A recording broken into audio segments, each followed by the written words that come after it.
Kasih karunia dan damai sejahtera dari Allah Bapa kita dan dari Tuhan Yesus Kristus beserta kita. Saudara-saudara, kita akan melihat kekhawatiran dan doa Paulus untuk jemaat Tesalonika. Dan perikop yang akan kita bahas adalah 1 Tesalonika bab 3 ayat 1 sampai dengan 13. Paulus itu memiliki relasi yang sangat kuat dengan jemaat Tesalonika.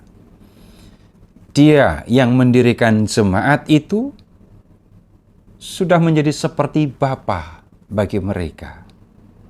Ketika harus berada jauh dari jemaat, Paulus tetap memikirkan mereka dan mengkhawatirkan keadaan mereka. Ia tidak menginginkan hal yang buruk terjadi kepada mereka, sehingga ia mengutus Timotius untuk menemani jemaat.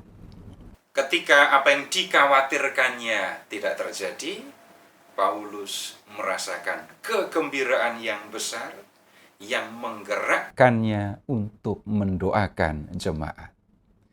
Nah, kita akan melihat bagian ini dalam 3 bagian ya. Yang pertama nanti kita akan melihat kekhawatiran Paulus kepada jemaat. Kemudian kita akan melihat yang kedua, berita baik yang dibawa oleh Timotius. Dan kemudian yang ketiga, kita akan melihat doa Paulus untuk jemaat. Nah, sekarang kita akan melihat yang pertama dulu, kekhawatiran Paulus kepada jemaat Tesalonika. Karena ancaman yang membahayakan keselamatan Paulus, jemaat Tesalonika memintanya pergi meninggalkan kota mereka. Orang-orang Yahudi yang iri kepada Paulus dan Silas mencari keduanya untuk menghadapkan mereka kepada sidang rakyat. Ini seperti yang disampaikan dalam Kisah Para Rasul bab 17 ayat 5. Tentu saja keinginan orang-orang Yahudi itu adalah supaya keduanya, Paulus dan Silas, dijatuhi hukuman dan kemudian berhenti mengajar tentang Kristus. Bukan karena takut akan kematian, Paulus dan Silas meninggalkan Tesalonika, melainkan karena mengikuti keinginan jemaat. Selanjutnya, Paulus pergi ke kota Berea dan memberitakan Kristus kepada orang Yahudi di sinagoga yang ada di kota ini. Walaupun banyak orang Yahudi di Berea yang percaya kepada pemberitaan Paulus, ia harus meninggalkan kota itu karena orang-orang Yahudi dari Tesalonika mengejarnya. Orang-orang yang mengiringi Paulus mengantar dia sampai ke kota Athena yang terletak di wilayah Yunani. Kalau di Perjanjian Baru disebut Akhaya. Athena menjadi tempat yang aman bagi Paulus karena di kota ini tidak ada orang Yahudi. Di kota ini Paulus memberitakan Kristus, tetapi tidak membuahkan hasil yang diharapkan. Hanya beberapa orang menggabungkan diri dengan dia dan menjadi percaya. Seperti tertulis dalam Kisah Para Rasul bab 18 ayat 34. Walaupun sudah jauh meninggalkan Tesalonika, rupanya pikiran Paulus tidak pernah lepas dari jemaat Tesalonika. Ia tetap memikirkan mereka dengan penuh kekhawatiran. Ia mengasihi mereka dan sudah berjuang keras untuk mereka. Kesusahan yang dialami oleh orang yang percaya kepada Kristus akan menjadi waktu yang tepat untuk datangnya si penggoda. Penggoda bisa datang untuk menarik orang keluar dari iman akan Kristus dengan menggunakan penderitaan dan penganiayaan sebagai alasan. orang yang percaya kepada Kristus dan mengalami penganiayaan bisa berkata begini, buat apa percaya kepada Kristus kalau kepercayaan itu justru membuat aku menderita? Ketika masih tinggal bersama jemaat, Paulus memang sudah mengingatkan bahwa mereka akan mengalami banyak kesusahan. Sekarang, apa yang dikatakan oleh Paulus itu benar-benar terjadi. Mereka mengalami penganiayaan dari orang-orang Yahudi. Karena itulah, Paulus sangat mengkhawatirkan mereka. Kalau sampai para anggota jemaat tidak tahan menghadapi penganiayaan, lalu meninggalkan iman akan Kristus, maka usaha Paulus, kerja keras Paulus untuk memberitakan Yesus dan mendirikan jemaat akan sia-sia. Tetapi lebih dari itu, mereka, anggota jemaat Tesalonika, akan kembali jauh dari keselamatan yang dikaruniakan Allah melalui Kristus. Karena sudah tidak tahan lagi menanggung kekhawatiran tentang jemaat, Paulus mengutus Timotius ke Tesalonika. Tidak ada masalah bagi Paulus untuk tinggal sendirian di Athena. Ia mengirim Timotius ke Tesalonika untuk menguatkan hati jemaat dan memberi mereka dorongan demi iman mereka. Paulus merasa perlu melakukan hal ini supaya tidak seorang pun dari anggota jemaat yang digoyahkan karena kesusahan akibat penganiayaan. Paulus mengatakan hal ini di ayat 3. Timotius adalah orang yang layak dipercaya untuk melaksanakan tugas ini, karena dia adalah saudara bagi jemaat dan rekan sekerja Allah dalam pemberitaan Injil Kristus. Lihat ayat 2. Paulus berharap agar kehadiran Timotius di tengah jemaat dapat meneguhkan iman mereka. Timotius dapat memberikan petunjuk tentang bagaimana harus mengambil tindakan yang tepat dalam situasi yang mereka alami dan dapat memberikan semangat kepada mereka. Nah, sekarang kita lihat bagian yang kedua, berita baik yang disampaikan oleh Timotius. Setelah menyelesaikan tugas untuk menguatkan jemaat, Timotius menyusul Paulus untuk melaporkan keadaan jemaat Tesalonika. Timotius menyampaikan kabar yang menggembirakan tentang iman dan kasih jemaat. Lihat ayat 6. Berita gembira yang disampaikan oleh Timotius ini berpengaruh langsung pada keadaan batin Paulus. Kegembiraan yang dialami oleh Paulus memberikan semangat hidup yang sangat besar kepadanya.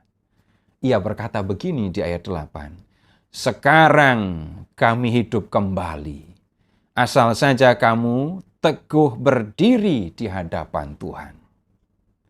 Kegembiraan yang dialami oleh Paulus membuat dia menjadi seperti orang yang mati tetapi hidup kembali. Ia menerima kekuatan besar dari kabar gembira yang masuk ke telinganya. Nah, ada dua hal yang membuat Paulus merasakan kegembiraan ini. Pertama, jemaat tetap berpegang teguh pada iman akan Kristus dan tetap hidup mengikuti ajaran Kristus dengan saling mengasihi. Dalam pandangan Timotius, jemaat bersatu dalam kasih, tetap percaya kepada Kristus walaupun mengalami penganiayaan.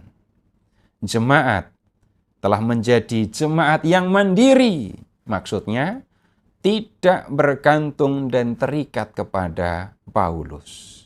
Sebagai orang-orang yang percaya kepada Kristus, mereka telah membina relasi dengan Kristus dan menjalani kehidupan bersama dengan Tuhannya. Yang kedua, Jemaat selalu menaruh kenang-kenangan yang baik mengenai Paulus dan ingin berjumpa dengannya. Dia, Paulus, adalah yang membawa mereka kepada Kristus dan memperkenalkan Kristus kepada mereka. Jemaat tidak dapat melupakan hal ini. Bahkan mereka ingin berjumpa dengan Paulus. Bukan karena mereka ingin Paulus tinggal bersama dengan mereka di Tesalonika, tetapi ingin berjumpa dengan orang yang mengasihi mereka dan berjasa untuk keselamatan mereka. Sebagaimana jemaat ingin bertemu dengan Paulus, demikian juga Paulus ingin bertemu dengan mereka. Lihat ayat 6. Bahkan siang malam Paulus berdoa sungguh-sungguh supaya ia dapat bertemu dengan jemaat muka dengan muka. Lihat ayat 10. Bukan hanya untuk melepas rindu, tetapi untuk menambahkan apa yang kurang pada iman mereka. Lihat ayat 10. Paulus terpaksa meninggalkan jemaat Tesalonika karena ancaman penganiayaan, sehingga mungkin masih ada hal-hal mengenai iman akan Kristus yang belum disampaikan kepada jemaat. Kalau Paulus dapat berjumpa dengan mereka, ia akan dapat menyampaikan hal-hal seperti itu. Hal-hal yang belum diajarkannya kepada mereka. Nah, kemudian terdorong oleh keadaan jemaat dan kegembiraan yang dirasakannya, Paulus menyampaikan 3 kalimat doa. Pertama, lihat ayat 11. Kiranya Dia, Allah dan Bapa kita, dan Yesus Tuhan kita, membukakan bagi kami jalan kepadamu. Paulus sangat merindukan jemaat, dan ia memohon agar Bapa dan Tuhan Yesus membantu dia supaya dapat bertemu dengan jemaat. Yang kedua, lihat ayat 12. Kiranya Tuhan menjadikan kamu bertambah-tambah dan berkelimpahan dalam kasih seorang terhadap yang lain dan terhadap semua orang, sama seperti kami juga mengasihi kamu. Paulus telah mendengar kabar dari Timotius bahwa jemaat Tesalonika hidup dalam kasih. Lihat ayat 6. Ia memohon agar Tuhan menjadikan mereka berkelimpahan dalam kasih seorang terhadap yang lain, seperti ia sudah mengasihi jemaat. Yang ketiga, lihat ke ayat 13. Kiranya Dia menguatkan hatimu supaya tak bercacat dan kudus di hadapan Allah dan Bapa kita pada waktu kedatangan Yesus Tuhan kita dengan semua orang kudusnya. Paulus telah mengajarkan kepada jemaat bahwa Tuhan akan segera datang untuk membawa mereka ke tempat kediamannya yang abadi di surga. Ia memohon agar Tuhan menguatkan hati jemaat supaya mereka tetap hidup benar di dunia ini. Dengan cara demikian, mereka tidak bercacat dan kudus waktu Tuhan datang untuk membawa mereka ke surga. Mereka akan dipandang layak untuk tinggal bersama Dia dalam kehidupan abadi. Nah, saudara-saudara, sekarang kita lihat bagian yang ketiga, kita memperhatikan doa Paulus untuk jemaat. Paulus menyampaikan doa permohonan kepada Allah terdorong oleh kerinduannya untuk berjumpa dengan jemaat Tesalonika dan oleh kasihnya kepada mereka. Orang beriman menyampaikan doa permohonan karena percaya kepada Allah yang Maha Kuasa dan Maha Pengasih. Ia dapat melakukan apapun yang dikehendakinya menurut kuasa dan kasih-Nya kepada manusia. Ketika berdoa untuk orang yang dikasihinya, orang beriman memohon agar Allah menganugerahkan yang baik kepadanya. Apa yang dimohon kepada Allah tentu saja sesuai dengan situasi dan kebutuhan orang yang memohon atau yang didoakan.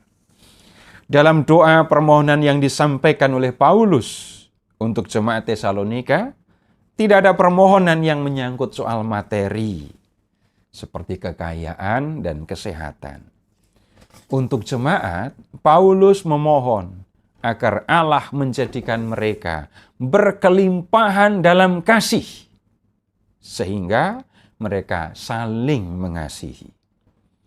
Ketika jemaat bersatu dalam kasih, mereka ada dalam suasana yang penuh sukacita. Sukacita yang lahir dari kasih satu sama lain ini tidak dapat dihalangi oleh apapun. Ketika jemaat hidup dalam kasih, mereka tidak akan menyakiti satu sama lain. Mereka tidak akan berdosa terhadap sesama. Suasana kasih dalam jemaat akan menolong mereka untuk hidup benar di hadapan Allah.